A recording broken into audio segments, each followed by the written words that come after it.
ফল দেখলাম তাতে কিন্তু বুয়েটের যে কেন্দ্রটাতে নাসির পাটোয়ারি বেশ ভালো ব্যবধানে এগিয়ে আছে। এই আসনটাতে ফলাফল কি হতে পারে বলে আপনি অনুমান করছেন? এই আসনে যদি নাসির পাটোয়ারি পরাজয় হয়ে যায় এটা হবে খুবই দুঃখজনক, কারণ এই আসনটা ইনকলাব মঞ্চের জন্য খুবই সেন্সিটিভ।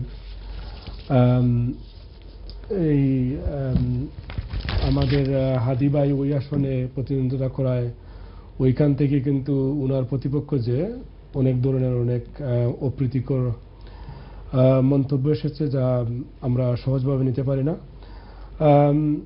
তারপর দেখা যাক, আমরা তো আশা করছি যদি সুষ্ঠু গণনা হয় তাইলে যোগ্য প্রার্থী এখানে চলে আসবে। আমাদের কিন্তু ফোকাস হচ্ছে এই হা বুটের দিকে। ওই যেটা দেখেন, আমরা একজন মানুষ বাংলাদেশে হত্যা হওয়ার পরে এখনো দেশে বিচার চাইতে হয়, বিচারের জন্য আন্দোলন করতে হয়। এই জিনিসটাই দেখা যে আমরা এত বড় 24-এর বিপ্লব পরে যে আমরা বের হতে আসতে পারি নাই, এইটা কিন্তু বিপ্লবের যতগুলা ব্যর্থতা আছে সবচেয়ে এইটা একটা বড় ব্যর্থতা, যে একজন মানুষের দিনে দুপুরে একজন মানুষ হত্যা হয়েছে, তার বিচারের জন্য আমাদের আন্দোলন করতে হয়।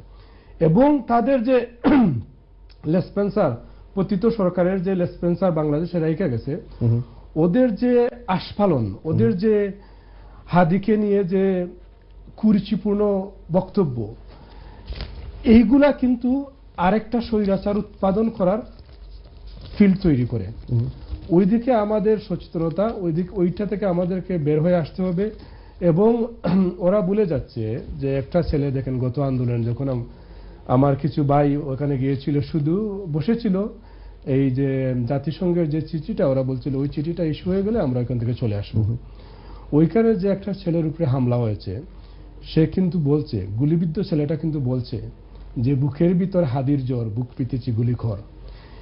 এই যারাই এই সুস্থ বাংলাদেশের বিরুদ্ধে কাজ করছে, ওরা কিন্তু এখনো শুধরে নেওয়ার সময় আছে। ওদের কিন্তু অবস্থা এই পতিত সরকারের মতোই হবে, আওয়ামী লীগ সরকারের মতোই হবে। সুতরাং আমরা সুস্থ, সবল এবং একটি শক্তিশালী বাংলাদেশ চাই, যে বাংলাদেশ সবার জন্য নিরাপদ থাকবে।